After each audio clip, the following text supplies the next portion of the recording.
Ladies and gentlemen, welcome to the Miles High podcast. This is Miles Monroe Jr., your host. Hope everyone is doing well today.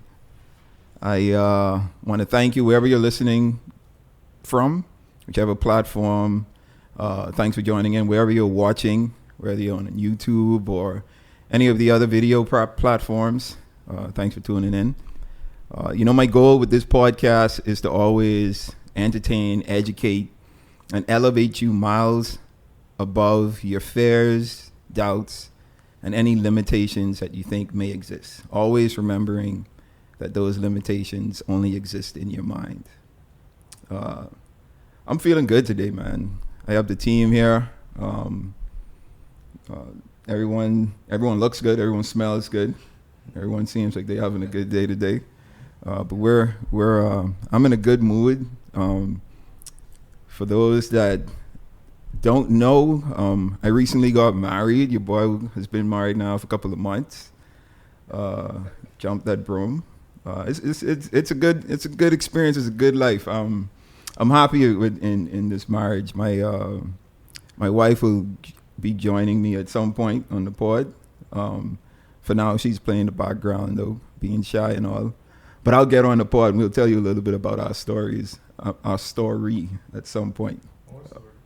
Or stories. We'll give you guys a lot of how we met and how we operate and work together and how we grow as a couple. But I'm in a good mood, man. That's a little bit about my personal life. From the business side, have a lot of things going on. We're working on revamping our Monroe Global app. Actually, let me give you a history about this app. So, we sell a bunch of our resources with DVDs and CDs, and we have we make them available to the public, right? So we have a website, and you could go on the website and you could buy the products. The problem that we were having was that the international shipping costs for our international customers were just it was just too high, right? And the reason was that we used to have cheaper international shipping, but we had issues guaranteeing the shipment would arrive, right? Imagine that, like, we shipping out stuff and they were getting lost in the shipping process, and we'd have to ship them again and they'll get lost again. So it wasn't working out for both sides. So we had to engage with a couple of shipping companies to figure out like what we can do, settled on a decision. But that decision caused the international shipping prices to increase, which is not always good for customers. And me, with my business mind, I'm always trying to think of how can I alleviate, some of the cost when it comes to our international customers. So this is something that I've been thinking about. We've met with a bunch of shipping companies to see if we could get the rates down. And then 2020 hit, the entire world shut down, and people started digesting digital content like crazy. And I recognized this, and I was like, this has to be something that us as an organization could tap into. And that's where the idea for the app came from. And I engaged with some developers. We kind of went back and forth for a couple of months, kind of fine-tuning what we wanted and how we wanted the app to operate. And then we got the app, the development started, and a couple of months later, we got the app done, finished, and we made it available to the public. And the app has been serving its purpose, right? It's been going well. It's available on Android and Apple platforms. But we listened to the feedback from our users and subscribers, and I really recognize that there are some improvements that we could make, and that's what we're doing at this point.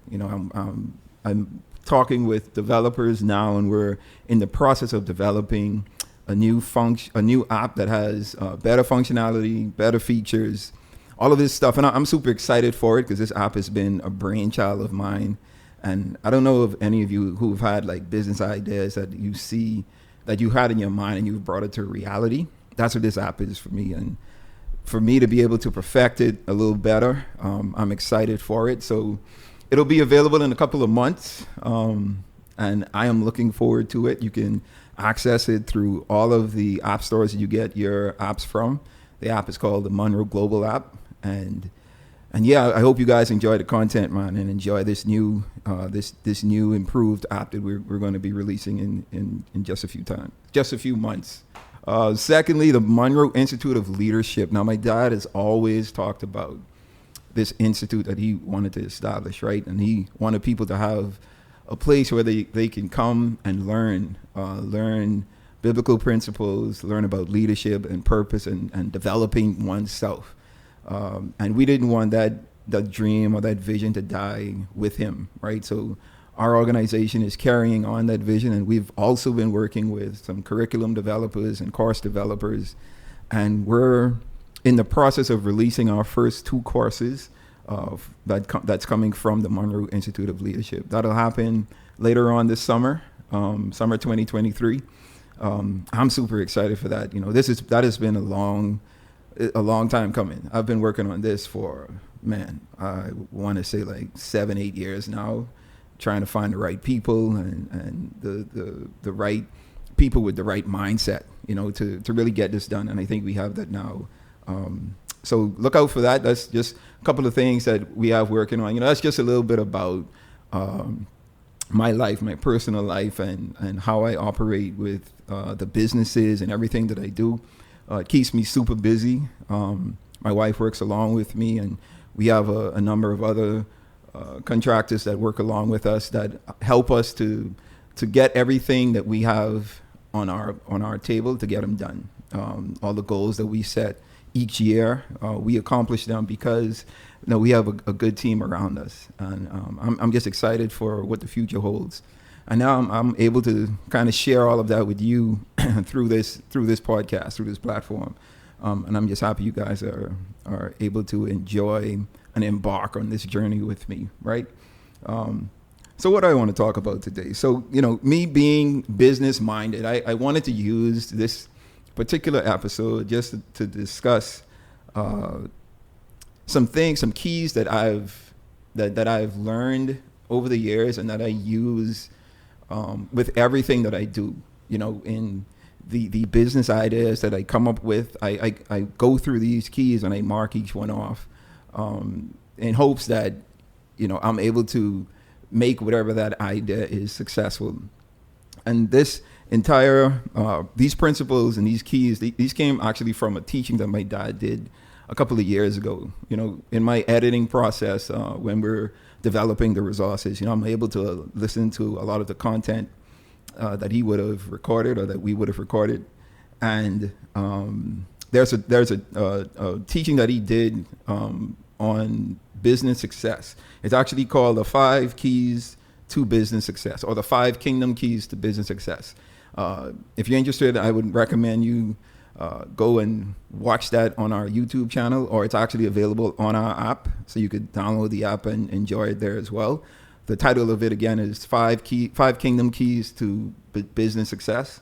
And what he did with that particular teaching was something that kind of blew my mind, because it was rooted in a scripture verse, a Bible verse that I have been reading, reciting, and just learning from just about my entire life, right? And it's a verse in Genesis, and it's something that, you know, like I said, I've heard a million times before, but the perspective that it was taught that day, it was just something that was mind-blowing for me, and it kind of changed the way I viewed a lot of the processes and the ideas, my creativity, the way that I get everything out. I got to sit up for this one because I really want to get into what exactly this verse says, right? And the particular verse I want to go through is Genesis 1 verse 28. But I want to start with Genesis 1 verse 26, right? So I'll just read it for you. So Genesis 1 verse 26 says, "And God said, let us make man in our image, in our likeness, and let them have dominion over the fish of the sea, and over the fowl of the air, and over the cattle, and over the earth, and over everything that creepeth on the earth."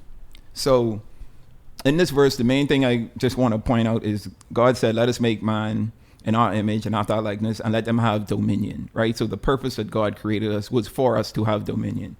And then 2 verses later, God explains exactly how we were to have that dominion or make that dominion happen for us, right? And he gave us 5 key ways, 5 key principles that we were to use. So I'm going to read that verse. So Genesis 1 verse 28 says, and God blessed them, and this is after he created male and female. It says, God blessed them and said to them, be fruitful and multiply and replenish the earth and subdue it and have dominion over the fish of the sea, the fowl of the air, and over everything that moveth on the ground. So God said to be fruitful, to multiply, to replenish, to subdue, and to have dominion. And those quite often we just read that verse and don't really take heed or really understand what is being said, right? So I just want to kind of go through how this revelation has changed me and the way I look at and think about everything that when it comes to the way I live and the way I process things. We got a fly in here somewhere. This fly is crazy. Unwanted guest. But yeah, he wants to be a part of the podcast apparently. Welcome, everyone's welcome. Talk about a fly on the wall, right? So the 5 keys that we are given in this verse, again, is to be fruitful, to multiply, to replenish, to subdue, and then to have dominion. So the first one is to be fruitful. And simply put, being fruitful means to be productive, right? God wants us to produce something. Now, I know when everyone has that and everyone has this verse, the first thing we think about is babies, right? We just ready to produce, ready to have kids. God wants me to have kids, start this family, develop and nurture my family, allow my family to grow, and we dominate with my family, right? And that's not incorrect, right? Absolutely, that's one of the things that he wanted us to do. But the same time God gave us seed to produce offspring and kids, he also gave us seed to produce based on our ability and skill level, right? He has planted and given us all of these skills and talents and things that we have within us in order for us to be productive, right? And he wants us to use those skills and talents to be productive. So be fruitful was the first thing that he said. He wants us to be productive. He wants us to produce something. And then secondly, he wants us to multiply. And that simply means to increase in number, right? So once you produce something, the next step should be to multiply it, right? So think about Steve Jobs, for example, when he first created, his first creation was the iPod, right? Well, first major creation in our generation was the iPod. He created the first iPod. Like, imagine that iPod prototype, right? I'm sure he was proud of that. He felt like he was being productive. He produced something. And then once they perfected the product, it was time to multiply it. Okay, how can we produce this product in mass amounts to make available to the public, right? And that's simply what multiply is, creating a system to where the initial product that was created could be multiplied into numerous more products. And then thirdly, we are to replenish, right? So you go through the process of producing, you're multiplying, and then once you've multiplied, let's say you multiply, or let's use Steve Jobs for an example, just stick with that example. In his multiplication point, he created and multiplied his one product into 1,000 products, right? And those 1,000 products sell. Now he has to replenish that stock, right? And that's what God wants us to do. He wants us to build it back up to the multiplication of where it was, right? And I take it even a step further with replenishing. I think we're all supposed to refine, right? So not only replenish, but we're refining the product, making the product better, using the new technology that come out, using the new creativity that we have, the new ideas that we, as we go through life, we see and hear things and observe things, and you're consistently looking at ways that you can add those into the product to make them better for the public, right? So it's refining the product. Like the app, for example, right? I created this app, multiplied it and made it available to the public, right? And then really got the feedback from our users and subscribers and understood that, okay, I needed to refine this product a bit more. And that's exactly what we're doing right now. So like I say, I use these keys, these steps in everything that I do, especially when it comes to business, because it's the foundational mandate that we've been given from God himself, right? To be successful in everything that we do, right? So once we replenish, once we're able to develop these systems and increase our in number and multiply and continue to do that on a continuous basis, right? All the systems are working, the manufacturing systems are working. Even if you don't have a product, you have a service, right? You're able to service.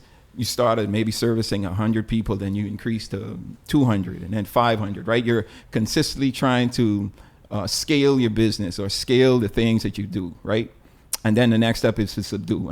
And to subdue simply means to control and manage.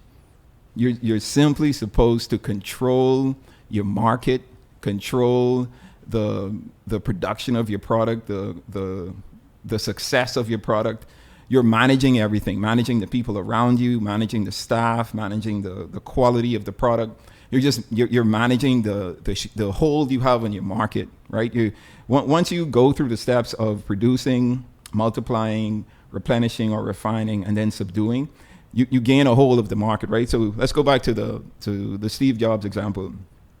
Apple did such a good job producing the iPod, the initial product of our generation, that people don't use CD players no more. They don't use tape players no more. Music and everything went digital because of what Jobs was able to produce, right? And talk about control and a person that, or a company that was, organization that was able to manage and control an entire industry, right? That's the depth and the level of control and manage that we're supposed to get to in all that we do.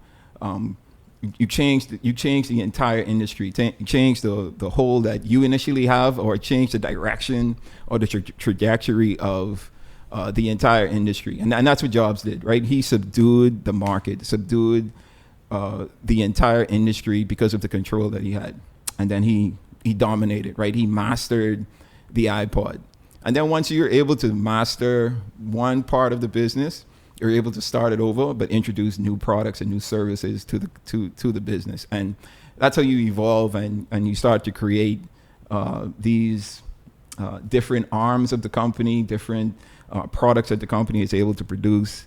And it all comes from this simple verse, right? So just look at any large, successful organization that has been around for however long it's been around. It could be 30, 40 years, or it could be 5 to 10 years, right? Doesn't matter the age. But if you look at their success, you can pinpoint each level of the success with each of these keys. They were fruitful in being productive. They were able to multiply the products that they were making.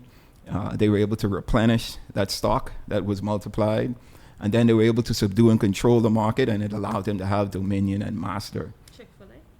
Chick-fil-A, Chick-fil-A is a great example, right? Because Chick-fil-A is a company that don't be shy. Don't be shy. That's my wife talking, by the way, off camera. Producing. She's producing the show. Subduing. Thank you, my love. But Chick-fil-A, yes, absolutely. Chick-fil-A and the owner of Chick-fil-A, the founder of Chick-fil-A, is a Christian, right? He believes in kingdom principles and all of these stuff, and he found a product that he was good at producing, right? Chicken. You go to Chick-fil-A, you don't go to Chick-fil-A for burgers, right? They don't sell burgers. You can't find a hamburger or a cheeseburger at Chick-fil-A. They know what they are good at, and it's chicken.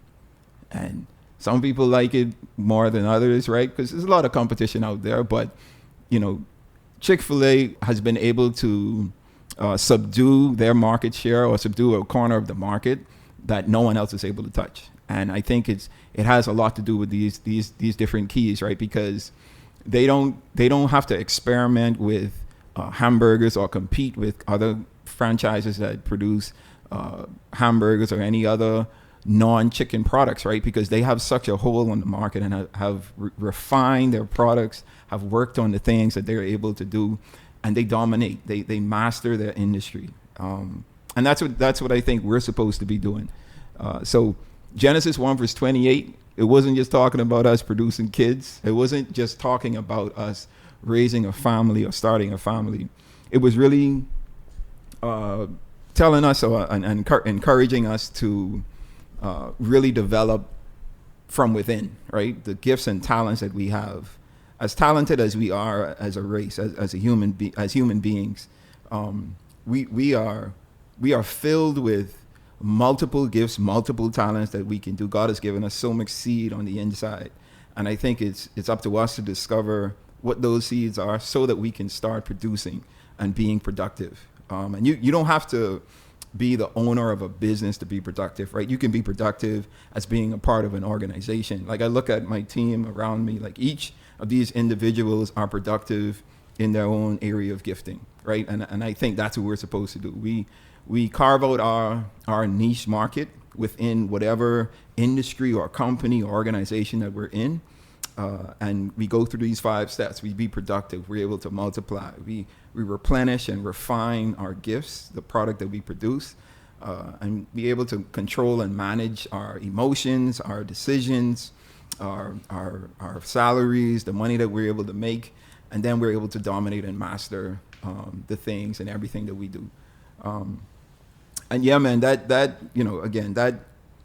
the realization of that teaching changed my perspective of business, right? Because, we kind of look at the Bible as this religious book, but the Bible is actually a practical book, and it gives us practical instructions on how we should live, how we can be successful in life. Like there's nothing that you're going to go through in your life that you can't find an answer to or a resolution to within the Bible. Regardless of what it is, because there's nothing new on the face of the earth, right? The same problems and issues that we're facing in today's world were the same issues that they were facing 2,000 years ago. We just have like much more bigger weapons and maybe a little bit more crazier people, but that's neither here nor there, right? It's just like it's the way we evolve as humans, but fundamentally all the issues are still the same. So the Bible is a good source of information, a good source of understanding, and a good source of wisdom. And I just love when I'm able to use these simple verses and passages from the Bible and able to apply them to my daily life. And I just wanted to share that because that being able to apply these keys to achieve business success or even just personal success in your life, I think is something that we should all hope to achieve. And I'm just excited that I was able to share that with you guys today, right? Now we've come to the segment of the episode where I get to share a milestone with you.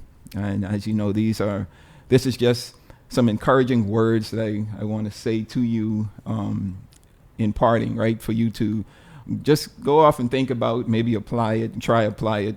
And you can, send me some comments or share your opinions and some feedback, to how you feel this milestone was able to assist you.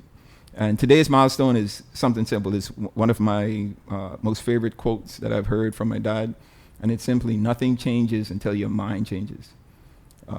I think anything that we do in life, if we're looking for change, if we're looking to change ourselves, if we're looking to change the people around us or the things around us, we're not going to start or make that change unless our mind changes first. Excuse the phone in the background.